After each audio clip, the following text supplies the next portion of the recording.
Welcome back to another technical deep dive here in the debug zone.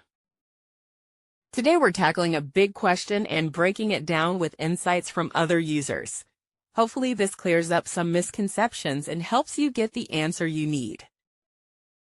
So buckle up, stay a little curious, and let's jump right in.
And that's a wrap.